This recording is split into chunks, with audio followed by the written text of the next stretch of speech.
Science and fun class 11th। तो मेरे प्यारे बच्चों, कैसे हो आप सब लोग? आई होप अच्छे ही होंगे। तो cell cycle and cell division का जो लेक्चर लास्ट वीक आप लोगों के पास गया था, लेक्चर नंबर 1, उसमें हम लोगों ने पढ़ा था कि सेल साइकिल में दो फेजेस होते हैं। एक होता है इंटरफेज, जो कि लॉन्गेस्ट फेज होता है पूरे सेल साइकिल में, more than 95% of the time वो कंज्यूम करता है। एंड एक होता है एम फेज। एम फेज के अंदर आ जाता है कैरियोकाइनेसिस एंड साइटोकाइनेसिस। कैरियोकाइनेसिस के प्रोसेस में बहुत सारे फेजेस आते हैं, प्रोफेज, मेटाफेज, एनाफेज, टीलोफेज, और फिर उसके बाद होता है साइटोकाइनेसिस। तो ये एक जनरल सेल साइकिल का एक जनरल प्रोसेस होता है, जो mitosis as well as meiosis हर तरह के सेल डिवीजन में होगा ही होगा। तो आज हम लोग पढ़ेंगे माइटोसिस क्या है। पूरा माइटोसिस का टॉपिक आज हम लोग कवर करेंगे। नेक्स्ट टॉपिक में हम लोग पूरा मियोसिस खत्म कर देंगे। तो दैट मीन्स कि आपके 3 लेक्चर्स में ये चैप्टर डन डना डन फिनिश हो जाएगा। So let's get started with today's new lecture of chapter cell cycle and cell division.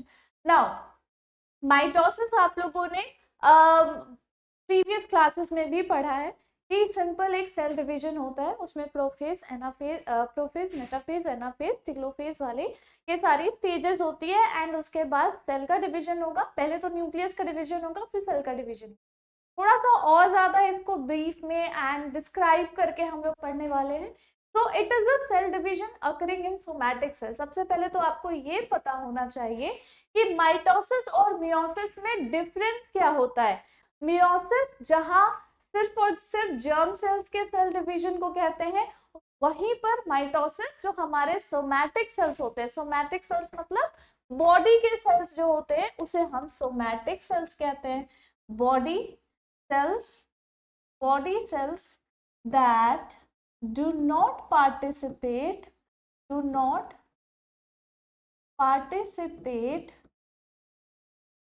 in reproduction। ऐसे सेल्स जो रिप्रोडक्शन में पार्टिसिपेट नहीं करते, उसे हम बॉडी सेल्स या फिर सोमैटिक सेल्स बोलते हैं। और ऐसे सेल्स जो कि रिप्रोडक्शन में पार्टिसिपेट करते हैं, जिन्हें हम जर्म सेल्स बोलते हैं, उनमें जब सेल डिवीजन होती है तो वो होता है मियोसिस। तो वो मियोसिस वाला टॉपिक, मियोसिस वाला सेल डिवीजन का पार्ट हम लोग अगले लेक्चर में पढ़ेंगे। आज पढ़ेंगे सोमैटिक सेल्स में होने वाला cell division. It is also called as equational division, as the number of chromosomes in the parent and progeny cells is same। Parent के पास डिप्लॉयड नंबर ऑफ क्रोमोसोम्स होते हैं, यानी कि ह्यूमंस में अगर 46 क्रोमोसोम्स है तो पेरेंट, तो उसके ऑफस्प्रिंग में भी 46 क्रोमोसोम ही होगा। ऑफस्प्रिंग मतलब डॉटर सेल्स जो है, ठीक है। तो पेरेंट और डॉटर सेल्स दोनों में ही 46 क्रोमोसोम्स रिटेन हो जाते हैं, इक्वल हो जाते हैं। That is why this is also known as equational division, right. फिर mitosis is generally seen in diploid cells. It also occurs in haploid cells of some plants and some social insects as well. तो mitosis ज्यादातर diploid sales में ही देखा जाता है। What do you mean by diploid sales? अब जैसे हमारे body में जितने भी सेल्स है ना, वो सारे डिप्लॉइड है। जब तक उसमें मियोसिस नहीं होगी, वो हैप्लॉइड नहीं हो सकते। So they are all having 23 pairs of chromosome या फिर 46 chromosome, we can say that also। कुछ हैप्लॉइड सेल्स, लोअर प्लांट्स के हैप्लॉइड सेल्स में भी माइटोसिस होता है, और कुछ सोशल इंसेक्ट्स में भी माइटोसिस होता है। अब सोशल इंसेक्ट क्यों बोला गया? अगर आपको पता होगा तो हनी बी में जो वो ड्रोन बीज होते हैं ना, वो रिप्रोडक्शन में पार्ट नहीं लेते, मतलब कि उनका खुद का रिप्रोडक्शन नहीं होता, तो उनमें माइटोसिस पाई जाती है, उनमें माइटोसिस, माइटोटिक डिवीजन होता है। It involves major reorganisation of all cell components, मतलब कि जब सेल डिवीजन हो रहा होता है तो ये पूरे सेल के कंपोनेंट का रीऑर्गेनाइजेशन परफॉर्म कराता है। सारी चीजें जो पेरेंट सेल में है, वो सारी चीज फिर से उसके डॉटर सेल्स में रिटेन हो जाती है। नाउ द कैरियोकाइनेसिस, कहां से आया ये word karyokinesis? If you remember, किसी भी सेल साइकिल में दो स्टेजेस होती है। Number 1 interface, number 1 interphase and number 2 is M phase. M phase, वही M phase वाला जो है उसी M phase में आ जाता है आपका karyokinesis and as well as cytokinesis. ठीक है, साइटोकाइनेसिस और कैरियोकाइनेसिस दोनों। कैरियोकाइनेसिस में 4 स्टेजेस होते हैं, number 1 prophase, number 2 metaphase, number 3 anaphase, number 4 telophase. यहाँ पर आपको इस पिक्चर में हर एक फेज का डायग्राम देखने को मिलेगा। सबसे पहले तो एक सेल साइकिल में इंटरफेज ही होता है। इंटरफेज में कितने स्टेजेस होते हैं बताओ?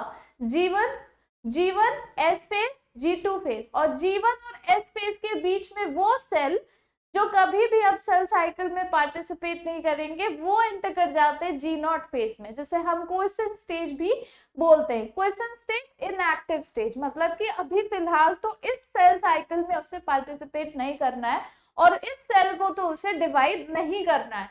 तो वो सारे सेल्स G1 फेज के बाद, ग्रोथ 1 फेज के बाद चले जाते हैं G0 फेज में, जिसको हम क्वेश्चन स्टेज बोलते हैं। ठीक है, चलिए, तो उसके बाद प्रोफेज आ जाएगा, कैरियोकाइनेसिस का पहला प्रोसेस। उसके बाद आ जाएगा मेटाफेज, फिर आ जाएगा एनाफेज, फिर आ जाएगा टीलोफेज। एक एक करके हम सारे फेजेस को एक बार स्टडी कर लेते हैं। What is prophase? It is the longest phase in mitosis. Longest phase in mitosis, ठीक है। It follows the S and G2 phases of interphase. जैसे ही S और G2 फेज खत्म हुआ तुरंत प्रोफेज स्टार्ट हो जाता है और वो लॉन्गेस्ट फेज होता है M फेज का। M फेज का, सेल साइकिल का नहीं, सेल साइकिल का लॉन्गेस्ट फेज है इंटरफेज। ध्यान से सुनो, मैं फिर से समझा रही हूँ आप लोगों को। एक सेल का पूरा साइकिल जो है ना वो बीतेगा 2 फेजेस में। नंबर 1 इंटरफेज, और इंटरफेज इंक्लूड करता है 3 फेजेस, G1, S और G2, जिसमें जो ये S है ना लॉन्गेस्ट फेज होता है पूरे सेल साइकिल में, ठीक है। मोर देन 95% जो है टाइम वो S फेज कंस्टिट्यूट करता है। नंबर 2 आ जाएगा बच्चों M फेज को ही हम माइटोसिस फेज या माइटोटिक फेज बोलते हैं। माइटोटिक। अब इस M फेज में ना कितने फेजेस आ जाएंगे? इस M फेज में आ जाएंगे 2 फेजेस, कैरियोकाइनेसिस और साइटोकाइनेसिस। कैरियोकाइनेसिस में कितने फेजेस? प्रोफेज, मेटाफेज, एनाफेज और टीलोफेज, जिसमें से ये जो प्रोफेज है ना this is the longest phase in M phase और माइटोसिस, M फेज या फिर माइटोसिस। अब तो समझ में आ गया होगा, अब तो अच्छे से क्लियर हो गया होगा कि यहाँ पर जो ये लाइन लिखी हुई है ये क्यों लिखी है। It is the longest phase in mitosis, not in the whole cell cycle, right. पूरे सेल साइकिल का ये लॉन्गेस्ट फेज नहीं होता, माइटोसिस का ये लॉन्गेस्ट फेज होता है। कौन सा? Prophase. It follows S and G2 phases of interphase. In the S and G2 phases, DNA molecules are intertwined. S और G2 फेज में क्या हो रहे थे बताओ? क्या हो रहे थे? क्रोमोसोम्स क्या कर रहे थे? डेवलप, ग्रो कर रहे थे ना। ग्रोथ पीरियड होता है, ग्रोथ फेज होता है ना G2 फेज, और सिंथेसिस ऑफ DNA, ठीक है। डीएनए की रेप्लिकेशन होनी तैयार होती है, पूरा सारा प्रोसेस एकदम तैयार हो चुका होता है, पूरी मशीनरी तैयार हो चुकी होती है। हमें बस क्या करना होता है? उसको इनिशिएट करना होता है उस मशीनरी को, और उस इनिशिएशन को हम माइटोसिस फेज बोल देते हैं या फिर M फेज बोल देते हैं, ठीक है। नाउ कैरेक्टरिस्टिक इवेंट्स क्या क्या है प्रोफेज के, जल्दी से हम लोग फटाफट देख लेते हैं। सबसे पहले जो क्रोमोसोमल मटेरियल है जिसको हम क्रोमेटिन फाइबर्स भी बोलते हैं, दे आर अनटैंगल्ड, अनवाइंडेड। वो जो इस तरीके का डीएनए स्ट्रक्चर होता है ना, हेलिकल स्ट्रक्चर, ये क्या होता है? खुल जाता है, अलग अलग हो जाते हैं, ठीक है। And they are condensed to form mitotic chromosome, condensed. और वो कैसे अपीयर होंगे? इस तरीके से अपीयर हो जाएंगे। These are the chromosome, condensed form of chromosomes. They are seen to be composed of two chromatids attached together at the centromere. Two chromatids attached to a centromere. ठीक है? Centromere begin to move towards opposite pole of the cell. पहले तो वो cell के बीचों बीच align हो जाएंगे prophase में और बिगिन करेंगे सेपरेशन करना, यानी कि दो अलग अलग जो क्रोमेटिड है वो ऑपोजिट पोल्स पे जाने के लिए तैयार हो जाएंगी। Now, each centromere radiates out microtubules called esters. हर एक सेंट्रोमियर जो है वो क्या करती है, एस्टर रेज रेडिएट करती है अपने चारों तरफ। Now, the two esters together with spindle fibers forms mitotic apparatus. समझ में आया? फिर से एक बार समझा देती हूँ, एक बार फिर से मैं समझा देती हूँ। सेंट्रोसोम, सेंट्रोसोम आप लोगों को पता है, स्पिंडल फाइबर आप लोगों को पता है, एस्टर रेज आप लोगों को पता है, नहीं पता है अभी मैं बताती हूँ। ये है एक सेल, ये है एक सेल, बीच में क्या हुआ इस तरीके से, बीच में क्या हुआ इस तरीके से क्रोमोसोम्स जो है वो अलाइन हो चुके हैं, है ना। अब ये ऑपोजिट पोल्स में जाएंगे तो सबसे पहले सेंट्रोसोम पढ़ा था ना, सेल के अंदर क्या होता है, सेंट्रोसोम होता है ना, जो सेंट्रियोज एंड सेंट्रोसोम जो सेल डिवीजन में पार्टिसिपेट करते हैं, you must have read in previous chapter also. तो वो सबसे पहले ऑपोजिट पोल्स पे चले जाएंगे and they will try to radiate aster rays, और वो एस्टर रेज से स्पिंडल फाइबर्स निकल के अटैच हो जाएंगे सारे क्रोमोसोम्स के सेंट्रोमियर पे। कहाँ अटैच हो जाएंगे, सारे क्रोमोसोम्स के सेंट्रोमियर पे। ये प्रोसेस होगा सारा, ये सारा प्रोसेस बच्चों होगा आपके प्रोफेज वाले फेज में, ठीक है। अटैच हो गए, स्पिंडल फाइबर्स फॉर्म हो चुके हैं, माइटोटिक apparatus इसको पूरा बोला जाएगा। उस पूरे प्रोसेस को हम क्या कहेंगे, माइटोटिक apparatus रेडी हो गया है भैया, ठीक है। Mitotic apparatus is ready. Now, cells at the end of prophase do not show Golgi complexes, endoplasmic reticulum, nucleolus and nuclear envelope. ये सब disappear हो जाते हैं प्रोफेज में ये जो मेजर सेल ऑर्गेनेल्स है ना, these all just get disappeared, और सिर्फ chromosomes with chromatids and centrosomes, centromeres ये सब बच जाते हैं ताकि अच्छी तरीके से पार्टिसिपेशन हो जाए माइटोसिस का। अगला फेज आ जाता है बच्चों metaphase.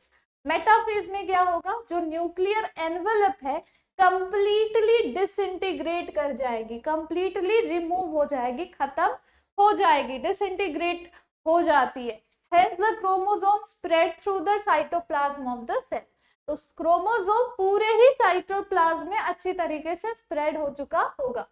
Chromosome condensation is completed, they can be studied easily under the microscope, they will have two sister chromatids, ठीक है। easily हम लोग देख सकते हैं कि एक क्रोमोसोम है, उसके दो सिस्टर क्रोमेटिड्स होंगे।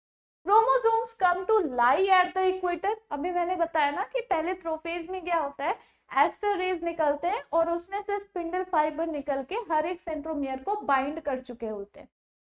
नाउ उस बाइंडिंग की वजह से ना वो सारे क्रोमोसोम्स बिल्कुल मिडिल में आकर अलाइन हो जाएंगे मेटाफेज में, बिल्कुल इक्वेटर में। The plane of alignment of the chromosomes at metaphase is called metaphase. Metaphase plate create हो जाता है, ये बहुत इंपॉर्टेंट टर्म है, इसे याद रखना। मेटाफेज प्लेट क्रिएट हो जाता है, जो स्पिंडल फाइबर्स बने थे ना दोनों पोल्स के तरफ से, वो कनेक्ट होंगे क्रोमेटिड से by the kinetochores in the centromere. Centromere में जो काइनेटोकोर प्रेजेंट होता है, जो लास्ट लेक्चर में मैंने आपको बताया था, उससे वो अटैच हो जाएगा। कौन अटैच होगा, स्पिंडल फाइबर। कहाँ से निकल रहा है, सेंट्रोसोम से निकल रहा है, जो ऑपोजिट पोल्स पे प्रेजेंट है। अब सोचो ये एक सेल है, ये एक सेल है, ये ऑपोजिट पोल्स है, यहाँ पर सेंट्रोमियर से ऑपोजिट पोल्स में यहाँ पर आपके क्रोमोसोम्स अटैच्ड हैं, स्पिंडल फाइबर्स इन सब से ऐसे ऐसा कनेक्टेड है। कहाँ से कनेक्टेड है, सेंट्रोमियर के काइनेटोकोर में जो प्रेजेंट है वहां से, ठीक है। तो ये हो गया मेटाफेज की स्टेज। आगे चलते हैं, एनाफेज में चलते हैं हम लोग। This is the shortest phase in the mitosis, shortest phase in the mitosis. फिर से मैं लिख देती हूँ यहाँ पर, कंफ्यूज मत होना, एम फेज को ही हम माइटोसिस फेज या माइटोटिक फेज बोलते हैं। तो ये शॉर्टेस्ट फेज एम फेज का है, माइटोसिस फेज का है।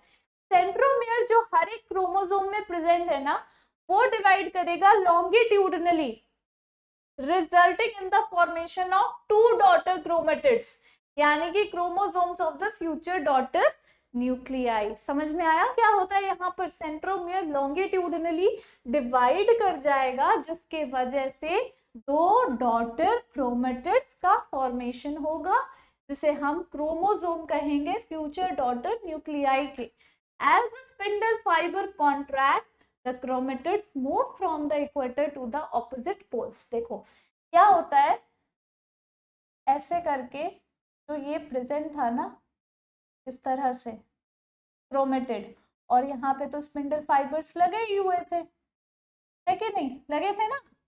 अब ना क्या होगा, तो बीच में से ये डिवाइड करेगा और किस तरह का फॉर्मेशन हो जाएगा, फिर फॉर्मेशन हो जाएगा इस तरह का, ऐसा वाला फॉर्मेशन हो जाएगा। 2 डॉटर क्रोमेटिड्स निकल जाएंगे, और वो 2 डॉटर क्रोमेटिड्स यहाँ से जब वो पुल करेगा तो इस तरीके से पुल करता हुआ, जैसे आप यहाँ पर देख रहे हो, 2 क्रोमेटिड्स तो ऑलरेडी थे पहले से, फिर से उसमें लॉन्गिट्यूडिनल डिवीजन हुआ, फिर से 2 क्रोमेटिड्स बन गए, बिल्कुल जेरोक्स कॉपी बन गई उस चीज की।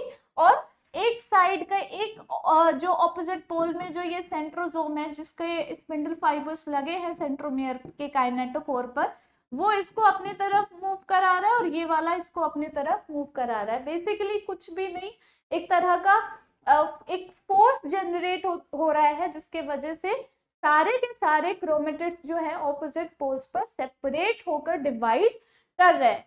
As the spindle fibre contract, the chromatid move from the equator to the opposite pole. जैसे जैसे स्पिंडल फाइबर कॉन्ट्रैक्ट होता जाता है, तो स्पिंडल फाइबर कॉन्ट्रैक्ट, मान लो कोई धागे से कोई चीज बंधी हुई है, आप धागे को खींचोगे, उसे कॉन्ट्रैक्ट करोगे, तो वो चीज भी तो उसके साथ साथ आएगी ना आपके पास। सेम चीज हो रही है, सेंट्रोसोम से एस्टर रेज निकलते हैं, फिर उससे स्पिंडल फाइबर जनरेट होता है, स्पिंडल फाइबर्स कनेक्ट करते हैं सारे सेंट्रोमियर के काइनेटोकोर के साथ। अब जैसे ही सेंट्रोमियर लॉन्गिट्यूडनली डिवाइड करता है, ऑलरेडी वो 1 से 2 हो चुके हैं, ऑलरेडी वो 1 से 2 हो चुके हैं, डॉटर क्रोमोसोम्स हम जिसे बोल सकते हैं। अब काइनेटोकोर को एक को अटैच करते हुए जब स्पिंडल फाइबर्स कॉन्ट्रैक्ट करेंगे, तो साथ में क्या आएगा, काइनेटोकोर से जुड़ा हुआ जो क्रोमेटिड है, बेसिकली सिस्टर क्रोमेटिड्स जो है, वो उसके पास ऑपोजिट पोल्स में खींचे खींचे चले आएंगे। एंड ऑपोजिट पोल्स में 2 इक्वल पार्ट्स में डिवाइड हो चुका होगा पूरा genetic material. Now the last phase of mitosis is telophase. Chromosomes cluster at opposite poles and uncoil into chromatin fibers. Chromosomes opposite poles में जाकर इकट्ठे हो गए और अनकॉइल कर लिए क्रोमेटिन फाइबर्स को। नाउ न्यूक्लियर एनवेलप फिर से असेंबल करेंगे क्रोमेटिन फाइबर के चारों तरफ। पहले क्या हो रहा था, प्रोफेज मेटाफेज में पूरा का पूरा न्यूक्लियर एनवेलप डिसइंटीग्रेट हो चुका था।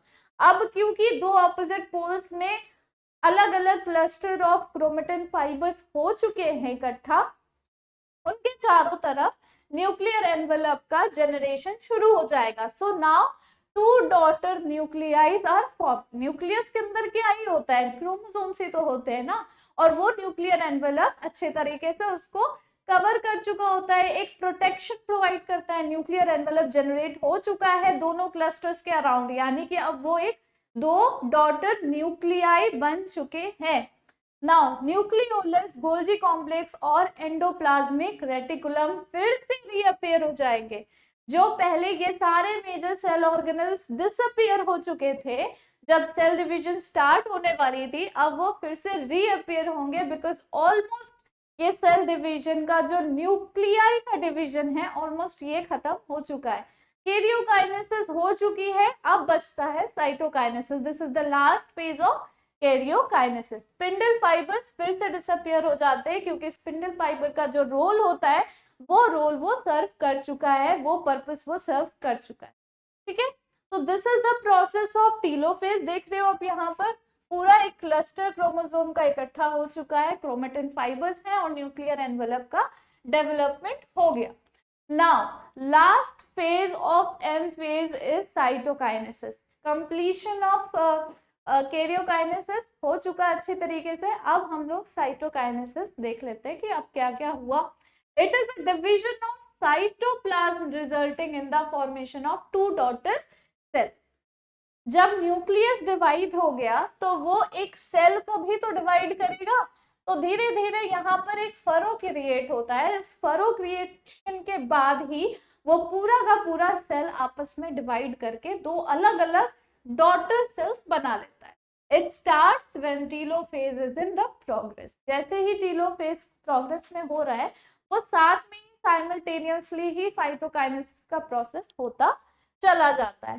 तो आई गेस यहाँ पर खत्म हो गया है। अब देखो कुछ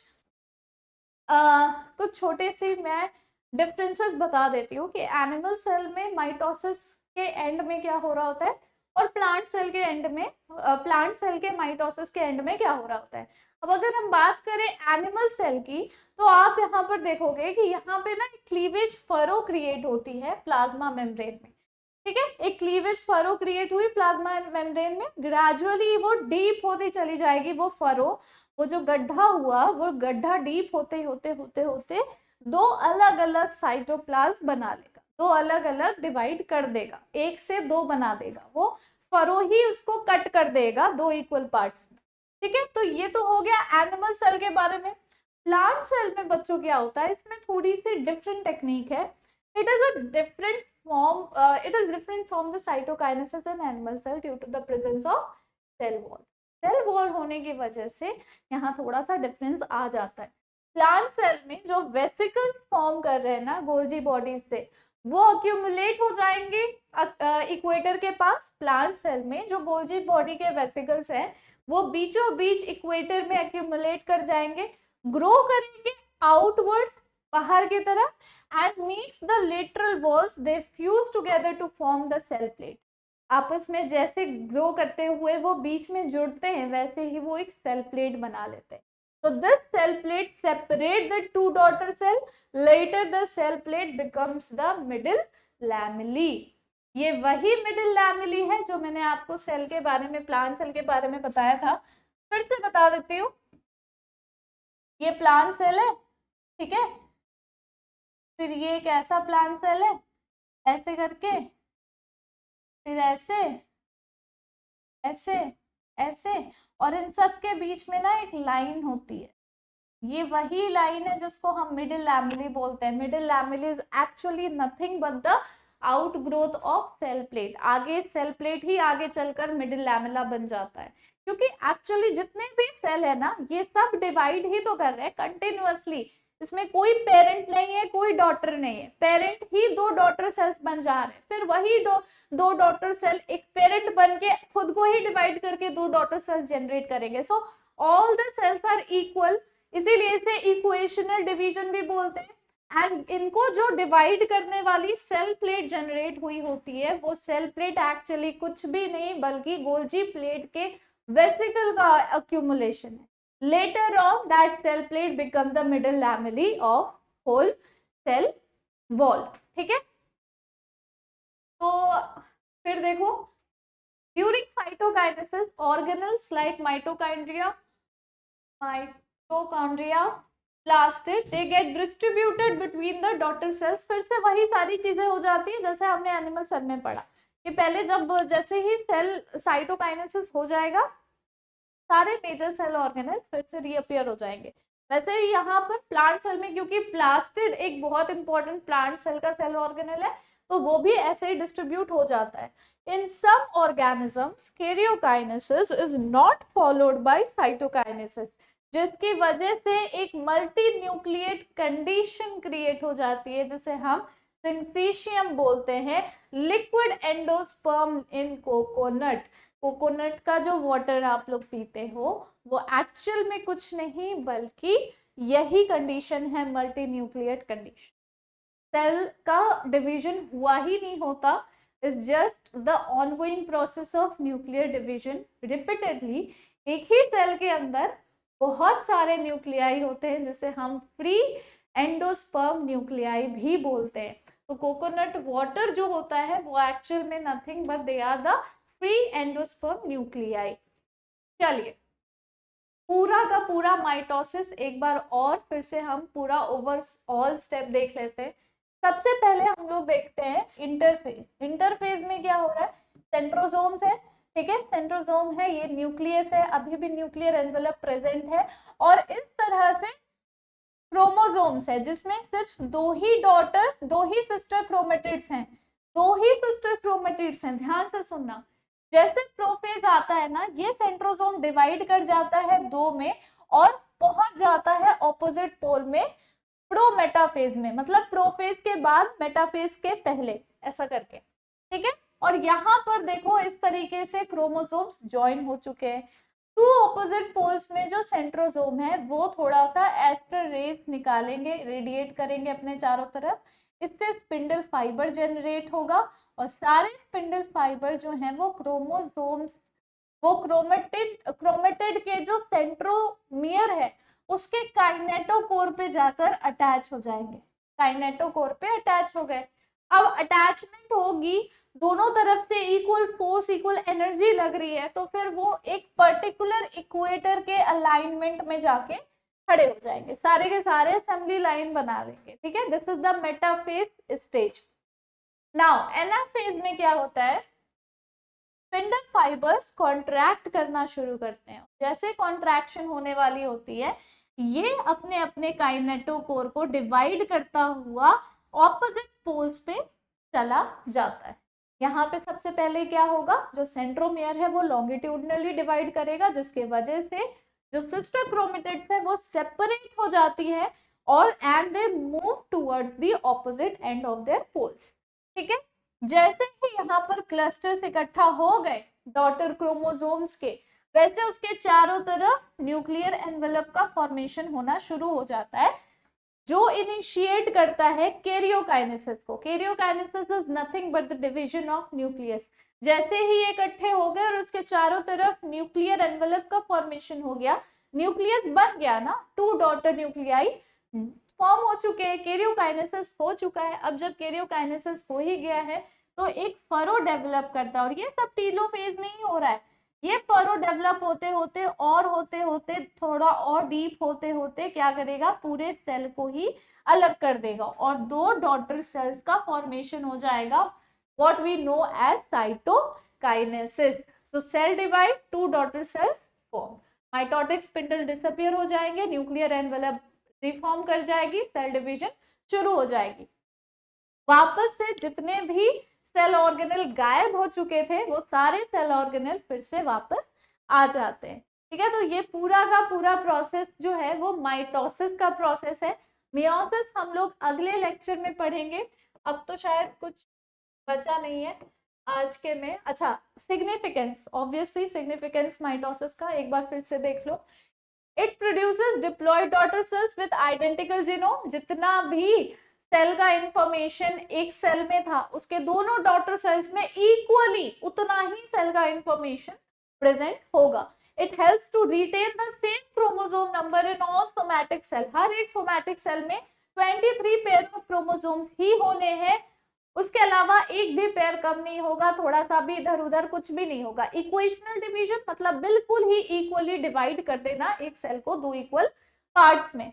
It helps in the body growth of multicellular organism. Mitosis in the meristematic tissue helps in continuous growth of plant throughout the life. Plant में मेरिस्टेमेटिक टिश्यूज में इस तरह के डिविजन्स होते हैं जो हर एक प्लांट के पार्ट की ग्रोथ के लिए रिस्पॉन्सिबल होता है।